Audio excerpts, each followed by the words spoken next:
Hello, welcome to this live webinar about Paper 1 IB Business Case Study for May 2019. I am Eva Stavrinaki and we are going to have a webinar which will have two parts. But first of all, please tell me, can you hear me? Is volume okay?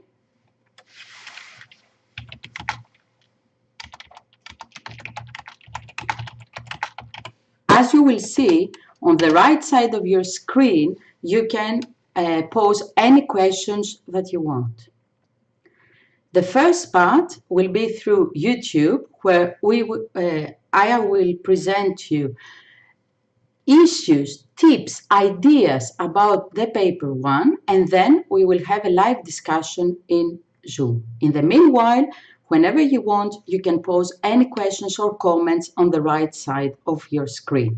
Thanks a lot. So let's start. Let me see. Yes, it's great. We have subscriptions from over 25 countries for this webinar. I understand that for some countries, it is maybe a not very convenient time. Here in Greece, it is 7 o'clock in the evening. What about you? Where are you from?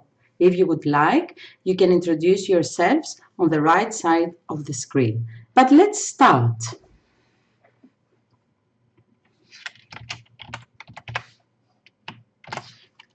Great. So I just checked that everyone can hear me. So it is very nice. Let's see.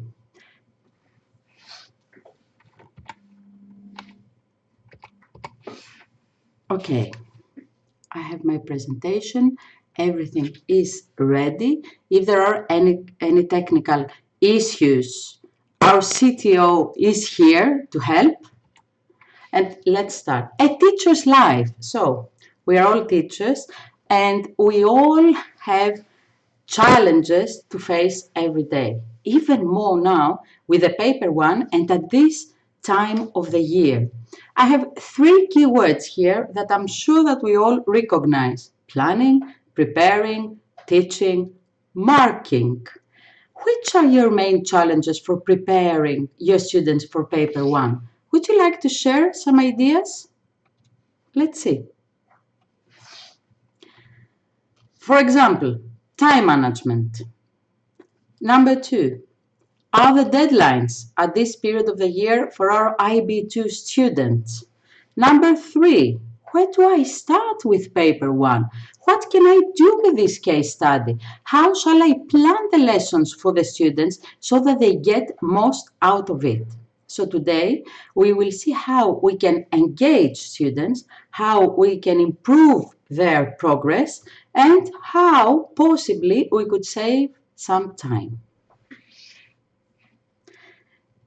Great. Sarah is from Egypt and she's in the same time zone as us.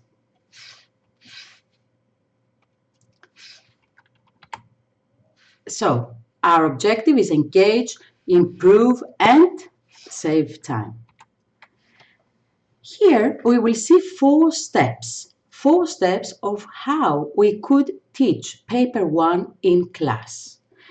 The whole presentation for today will be organized based on these 4 steps so that we have the chance to exchange ideas, opinions, and any comments. Number 1. The step 1, that's very important, it is to set the context of the lesson. The context is not only just the case study and the paper 1. Students need to have a frame within which they are going to work. Step number 2, it is we need to analyze the case study, but in an organized way.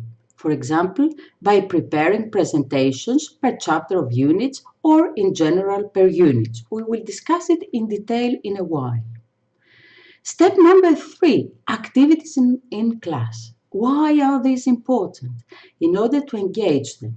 And because at this time of the year, there is not much time for homework. And step number 4, it is revise, revise, revise, based on quizzes and at the end of the lesson of wrapping up. Let's see in more detail. 7 tips of how to prepare.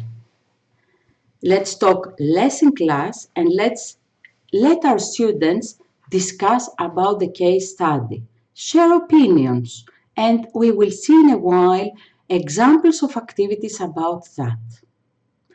Let's create questions that will generate discussions without giving them directly the answer.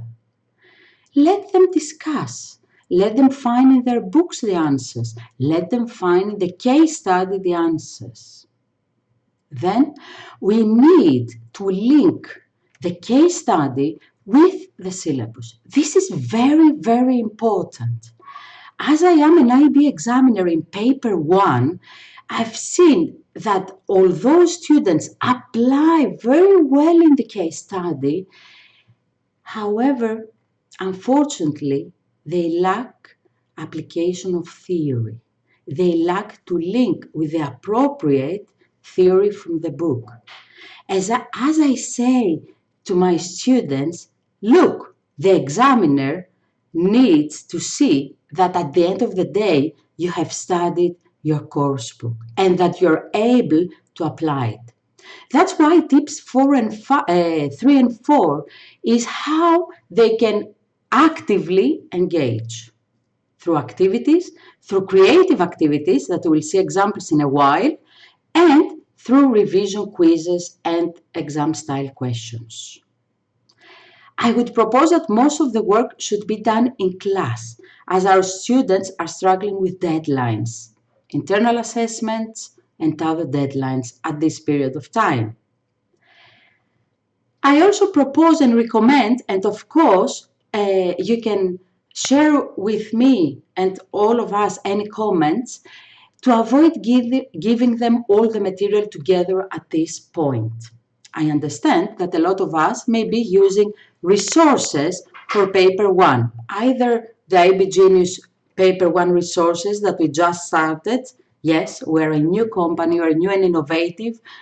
We are teachers with IT experts trying to improve teachers' lives and at the same time improve students' achievement. Either you use other resources from other companies.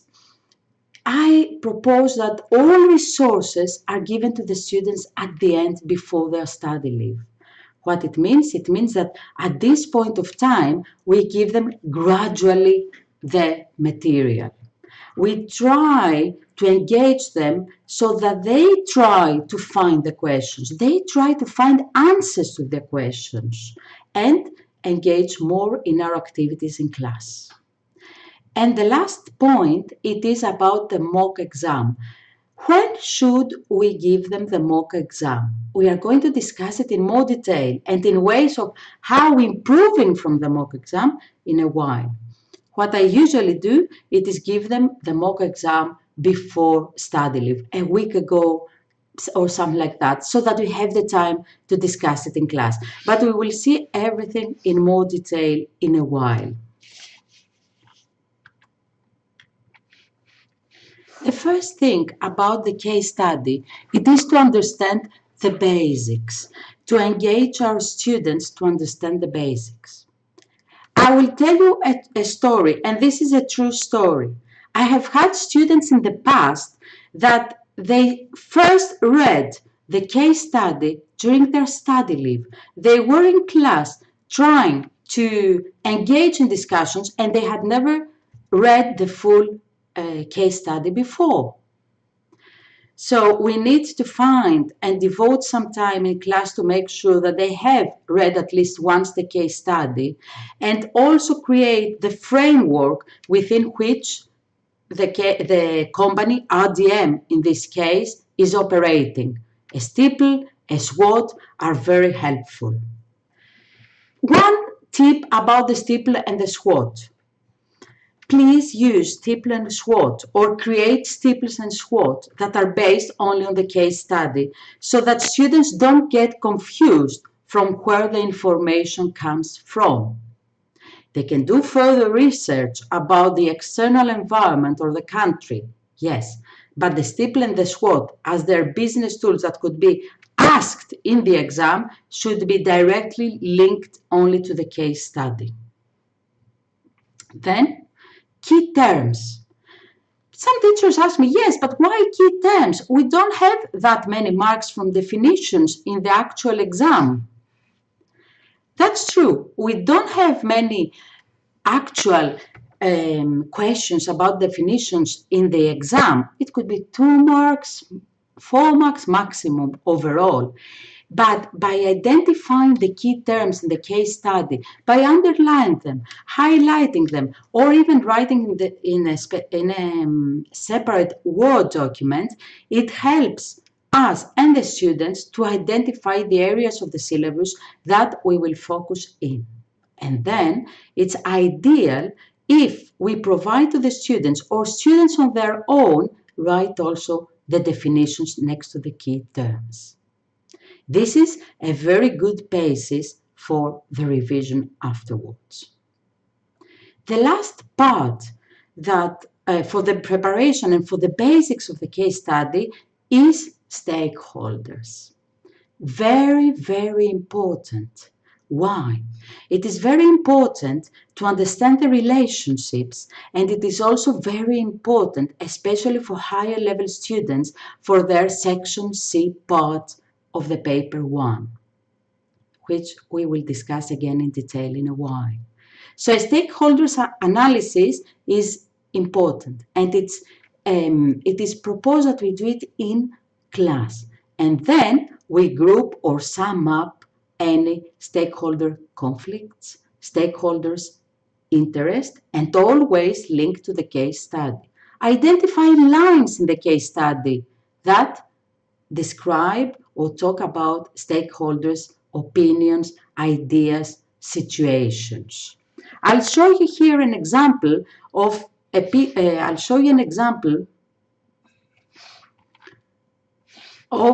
stakeholder analysis, for example, that we have.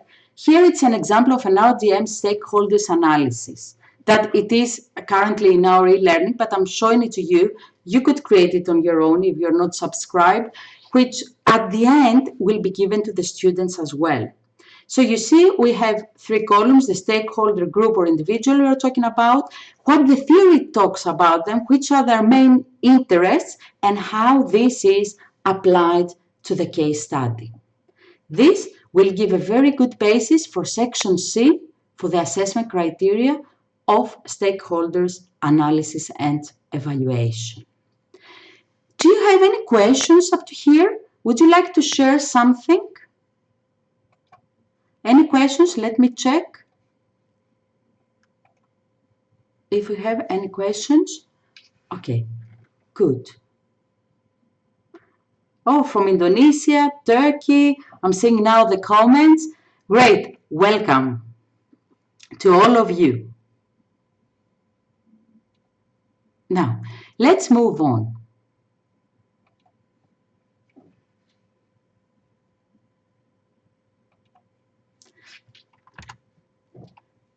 After we finish the basics, teaching the basics in class, we need to organize our work. As we said before, we need to plan our work for the students. When I first started teaching years ago, the paper 1, how I organized the work, I organized it with the flow of the case study. So what did we do? We took paragraph per paragraph in class and analyzed it, identifying key terms, stakeholders, business theories, or potential business tools or questions that could be there. What I understood, however, it is that this way is not very helpful. Some students would feel disoriented. And what about students that were not at the same academic level? Students that were very strong students were able to follow this flow, But average and less academic and weaker academically students would struggle to follow and revise and remember ideas or tools. What about you? What's the way? What are the difficulties that you have found out when teaching the paper one case study in class? Are there any difficulties? For me, these were the difficulties when I started doing it paragraph per paragraph. Then I also tried several resources, but again, I felt that it wasn't in an organized and planned way that the students would know exactly what was before and what will be after. Last year, I read a fabulous book. The book Learn How to Learn, which I really recommend to everyone, written by Barbara Oakley and Terry Sejnowski. I don't know if you've heard about it. There is also a course on Coursera where one of the main points was that our brain, not a lot of neuroscience, just one or two things to understand the idea that our brain, in order to learn better, needs to organize the information. Let's say that we need to create separate folders as we have on our desktops, instead of having scattered documents, that we have folders and within which we organize our documents. Exactly the same way our brain works. So I was reflecting and thinking, how can I better organize the work for the students for paper one? And then I thought of using the same plan with the syllabus, meaning by the main units. Unit 1, which is the main introduction, Unit 2, HR, Unit 3, marketing, Unit 3, finance, Unit 4, marketing, and Unit 5, operations management. And I thought of that why? Because by this way, the students had already created these folders in their brains all these 2 years that we've been teaching the syllabus, and so that they could more easily link what's in the case study with the theories that they had already been taught. But there was another reason, and this is a very good one. By analyzing the case study per unit, it generated a lot of new questions. So we started, let's say, with the advantages and disadvantages of a private limited company, for example, as RDM now, and then this generated more questions, either linking to the case study or to further theory. And one more thing, it was easier for me to identify the chapters from the topics that were not yet described in the case study. And what this means? It means that, that possibly some of these non-mentioned chapters could be in the additional parts of the exam, the day of the exam. So I knew where I will tell my students, warning sign, SOS, this could be in the exams and we don't know it yet, but revise it. So, no, just a moment here. I have a technical problem for my presentation. Let me see. Can you see the presentation?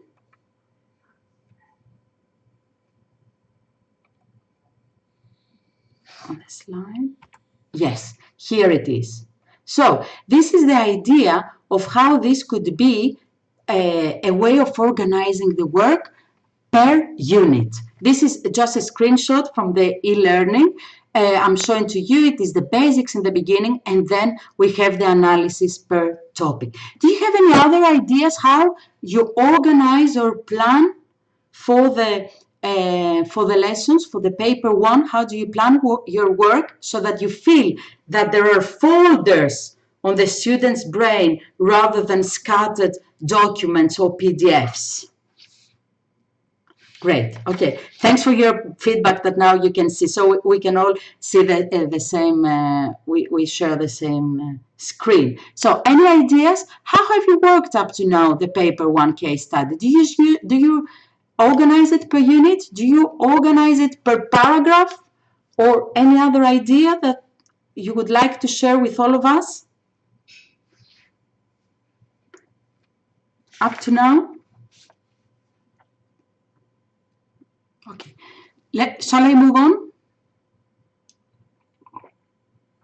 Would you like to share any comments or something?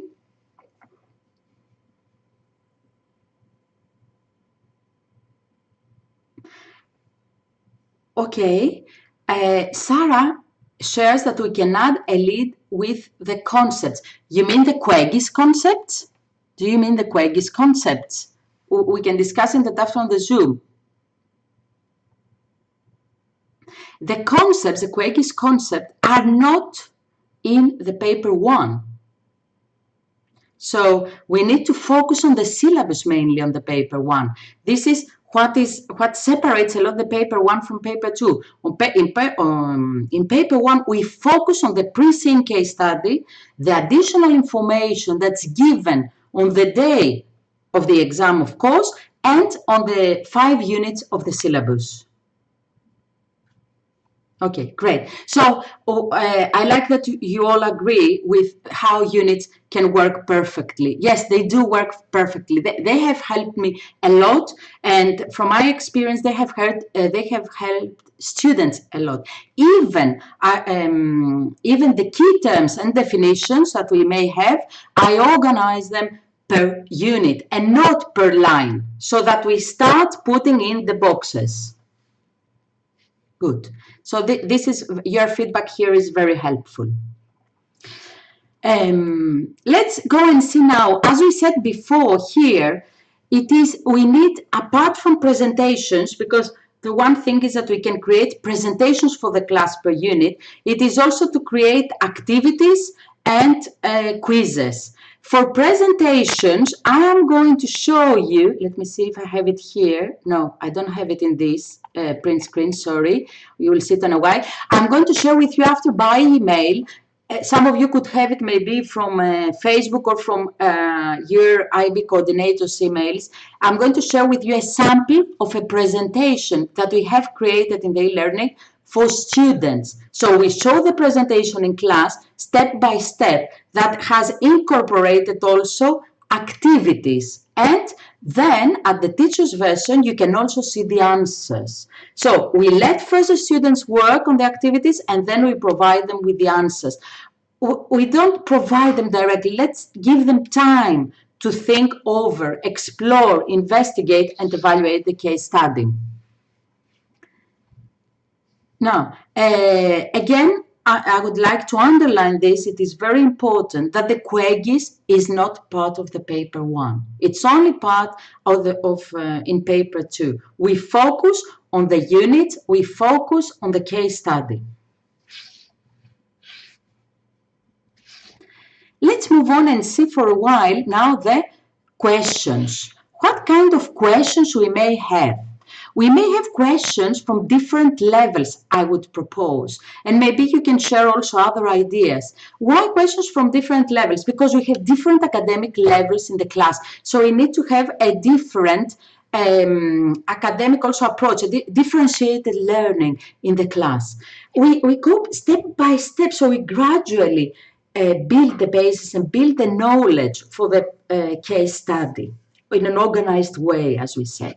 I'm sharing this screen with you from the e-learning so you can see a slide. This is a slide from a presentation in class. Okay, it's from Unit 4 from marketing. We know that our DM uses marketing because they do e-commerce as well, because they do online their orders, customers.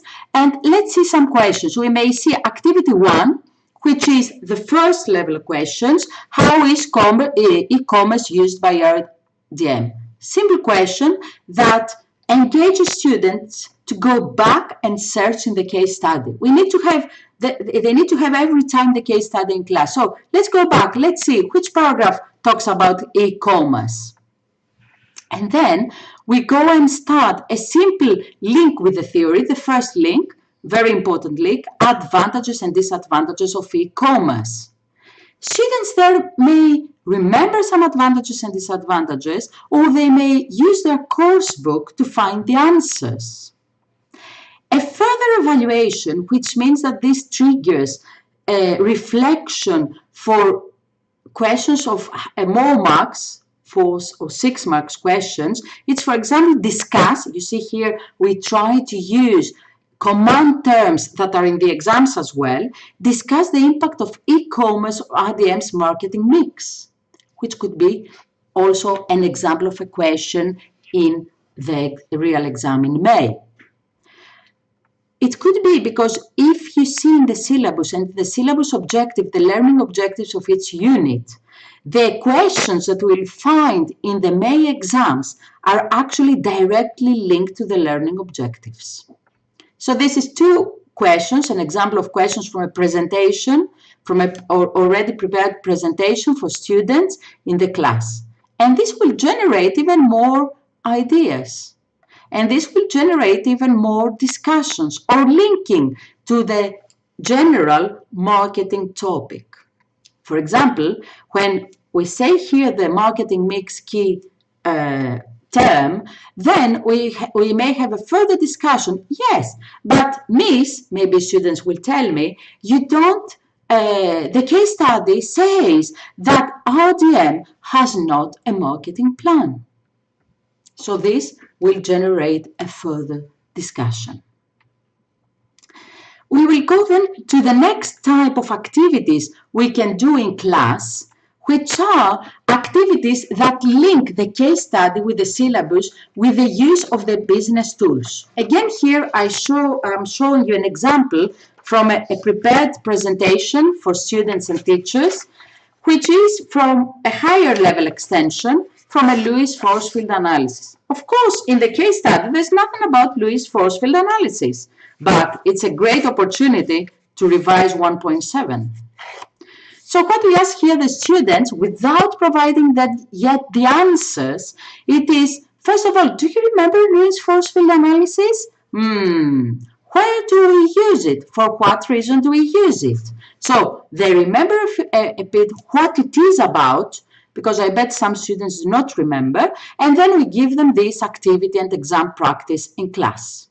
Of course, here we have chosen identify the driving and restraining forces of an increase in automation, but as you understand, because Lewis force field analysis is for change, it could be for a lot of topics mentioned in the case study. Changing location, relocating, the change of leadership styles, any questions that you can think could be an activity in class. Others, activities that could be like that, could be to create Gantt charts from topic 1. It could be to create a Boston matrix from marketing, product life cycles, again from marketing, that also it is mentioned in the case study. So these are ideas to engage more students in class and at the same time learn the case study, understand the case study, but apply to business tools. The idea actually is to be able to prepare the students for any kind of question that may be the day of the exam, to feel confident for any type of question that they may have. So up to here, let's recap and see, we said the first important thing is have boxes, folders, to help the students organize in their brains the information and the linking to the syllabus. This is something that neuroscience has taught us and which is very useful. Number 2, we need to plan in advance a bit our work, what we are going to do in the class. We can create presentations, long presentations, shorter presentations that will help the students, weaker and academically strong, to follow the flow of the analysis. Units, organizing our work per unit is something that we have all agreed that it is a very good idea. And then we try to generate questions of different levels in order to apply the case study to the syllabus. Remember, please, to identify the chapters that are not mentioned at all in the case study, but discuss them with the students in order to revise them for the day of the exam. Let's move on now and see what else we can do in class. So, creative activities for class, because yes, of course, we can be all the time presenting and asking them questions and activities and do a Lewis force field analysis and now do a Boston matrix. And let's say that at the end of the lesson we have 10 minutes left. What we can do? We can create posters with timeline that we can put on the wall in the classroom if we have this availability, so that we create also visual connection. Posters for manufacturing or for production methods. Then team mind maps. What is the team mind maps? The team mind maps, actually, it is a way we create teams in the class and to give them a big piece of paper. Each team has a different topic. For example, we give to one team leadership style, or if we want to be more focused, democratic leadership style that John has. We may have then the next team with the other of Christian's paternalistic leadership style, and we may have a third team about motivation, for example, or about the internal environment of our DM. We give them some time, and all together in the group, they create a big mind map with linking keywords, sentences, terms, drawings, anything about the term we have given them. Remember that each team must be working on a different word, on a different definition. After, let's say, 5 minutes, we ask teams to rotate. They leave their paper on the desk, their mind maps on the desks, and they rotate. So what happens? They go and see the mind map of the previous team. And what do? They add comments, they add links, they add ideas, they add possible questions. And then we ask them again to rotate. Our aim is that all groups will pass over all mind maps and add something.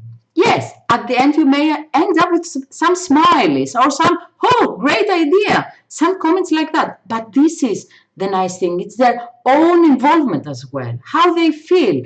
Small cartoons you will see. They're amazing what they will create at the end. And it's amazing how they all have contributed to revising. These mind maps, either you can take pictures of them and share with them for the revision, you can put them on the wall of your classroom. Another idea is role playing. And this is very nice even now at the beginning, where it is understanding the case study. There, what we did in class was to create teams as if they were the divisions of ODM, the marketing department, the HR department, operations management department, and through the case study, to identify areas of opportunities and challenges that each department had to face. So they had to discuss it within them as if they had an actual meeting in RDM's company. We try actually to make them feel into the shoes of the managers of RDM company. Why did the CFO propose these ideas, for the example, for the expansion? The finance department had to discuss about that. So role playing is very nice and relaxing, and it's a very nice idea either at the beginning or at the end of the lesson, if you have some time at the end. Another idea, it is projects. You can create projects, team projects, for furthermore exploration on ideas of the case study. One idea is to explore 3D printers or artificial intelligence or mobile marketing or mass customization. Further reading, we could say, but being created in a project so that students work in teams. Another one, another idea is called chocolate paper, and I'm going to show you here on the screen how we do the chocolate paper, as we call it, or chocolate. You get an A4 paper, a blank A4 paper, and you fold it, as you see here,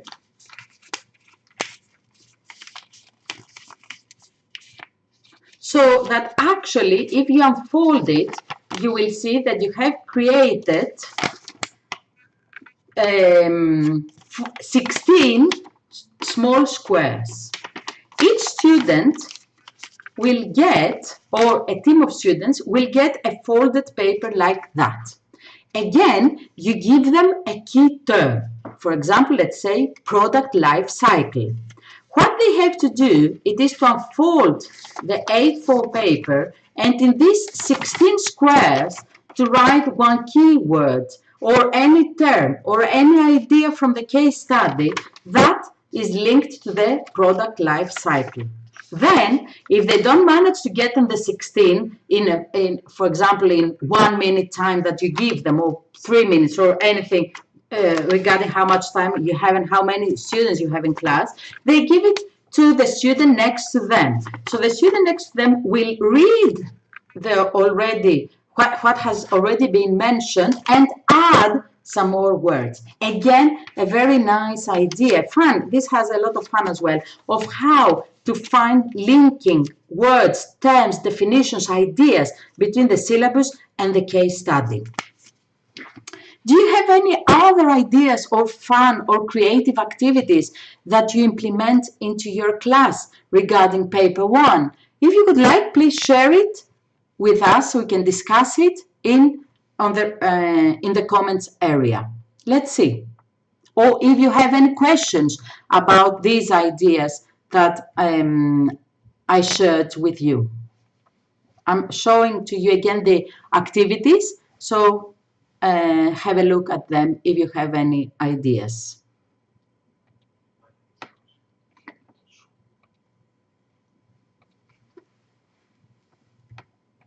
Great. Let me see if we have any comments, because I can't see them. The mind maps. Thank you for, okay, great, good. Any other ideas? And the chocolate paper is also good, the mind maps, but remember to be group mind maps. So there is this engagement and rotation, and they will have a very good revision over a period, a lesson period. Let's move on now so that we have time also after to discuss on Zoom as well. Let's see. Now, moving on from the creative activities, we always say that we need to revise. This is what is very important. Revise.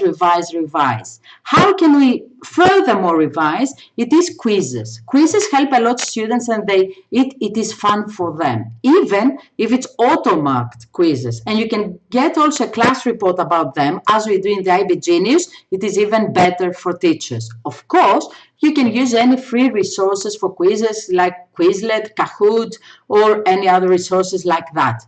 However, if you can have them auto-marked and also group their marks and see their progress, the good thing is that you can identify areas of the improvement. Which questions did they do wrong? So that you go back and revise that part of the syllabus. Revise, also advantages and disadvantages. We all know about that. And the business tools, as we already discussed, how we could apply them per unit and all together. This is an example of quizzes, for example, where you will see either questions that are directly linked to RDM or questions that are linked to theories that are mentioned in RDM, or it could be quizzes and questions about issues implied. For example, have a look here. We have a question: which of the following phrases best describes effective communication? But you will tell me there is nothing about communication directly described or mentioned in the case study. Yes, but there is there in the process. You can also see Appendix 1 of the case study about that. So we need to find also the chapters implied in the case study. Finally, revise again. Remember exams instructions. What is about the paper one? We will see it in a while and in more detail. Command terms, revise the command terms with the students. What do they need to answer? What are the requirements for each command term for the questions? Section C for higher level assessment criteria. Yes, it is an essay like the section C of paper 2, but no quaggies and only based on the pre-seen case study, the RDM, and the additional material of that day. Mock exam. When do we do the mock exam? As I told you before, the mock exam could be the mock exam could be the last week or 10 days before their study leave, towards the end of March, let's say. They do the mock exam in class, you have the mark scheme, and there are two ways. Either you mark it, as we traditionally do, and we give them a mark, but this mark won't help them a lot, and it's not useful for anywhere. Or what you can do, it is to do peer marking. You provide them the mark scheme, you select who is marking whose mock exam, so you can see either similar academic levels or different, weaker with stronger student for improvement. They fully mark it and you get then all the mocks. What you do then is to review them if the marking has been done in detail, completed by the students, the peer marking in detail, and you select answers that have got full marks. Not whole papers, but answers from different students. Then you can group them in one piece of paper and share it with them either with photocopies or PDFs. So what we have there, we have very good or full mark answers written by students and not by us, with their own way of expressions. And this is very useful for them as well. The last thing it is, I would propose that you give out all the resources, PDFs, anything that you have created, any resources that you have bought or any other thing just before their study leave, so that they use it over their study leave. And quizzes, especially online quizzes, or even if it's auto-marked quizzes, will help them over study period.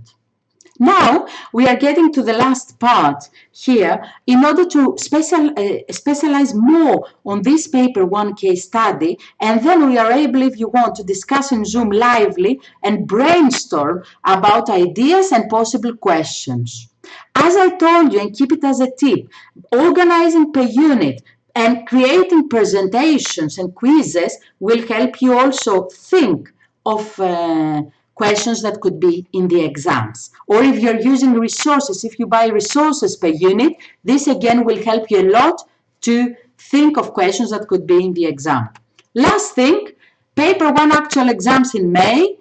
As we see, and I don't know, we can share ideas in a while on Zoom, there is a lot of human resources information. There's not much information on finance, which of course, it will be in the day of the exams. There's not much information on marketing due to the lack of marketing plan. But again, this is a very good insight what we could have on the day of the exams, that there should be something about the lack of marketing plans. Did you observe as well that there's no mentioning about market research? Well, in order to have a marketing plan, we must have a marketing research. And there is nothing about that mentioned in RDM. So keep a note of that. There's a lot of operations management, and this is something that we must highlight for the higher level students, because there are a lot of topics there that could be applied. Too long on history on the first page, and we need to see also the appendices.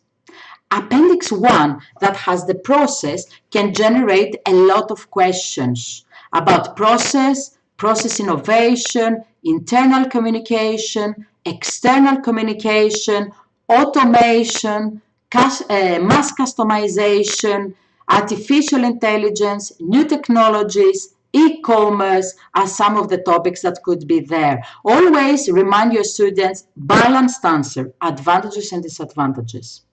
Appendix 2, it's about location and their expansion.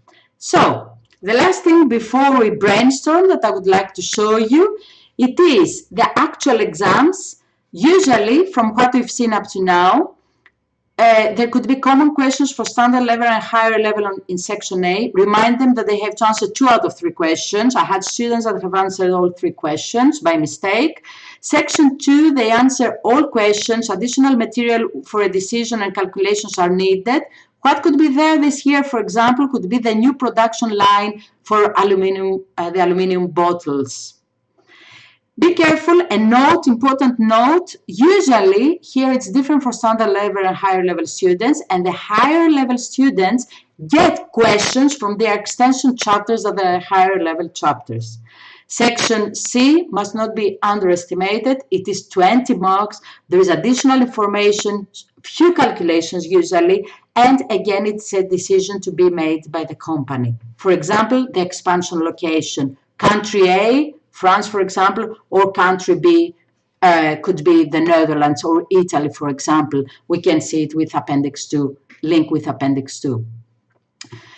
Very important, remind them they need to apply business tools and theories, and of course they need to have a stakeholders analysis and evaluation. So, because here I have finished my presentation, let's meet online and brainstorm. I will put the link on Zoom. Do you have any comments up to here? Any questions? Okay, let me see so I can put the link on Zoom. Here is very interesting. Should they find other words? Just a moment, the questions is very interesting. Should they find other words and concepts only in the paper?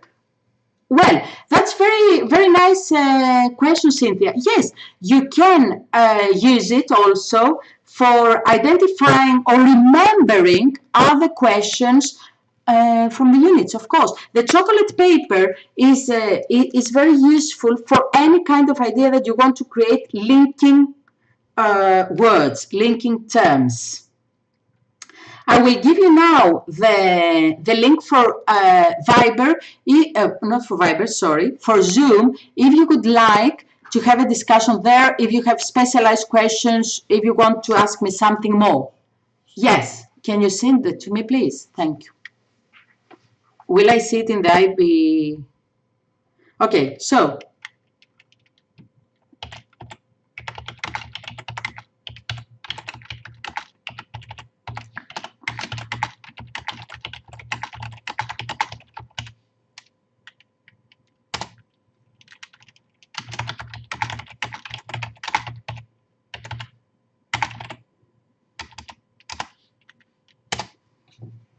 Okay, so bye-bye from here. Thank you very much for your ideas, for being present, for being live, for devoting time.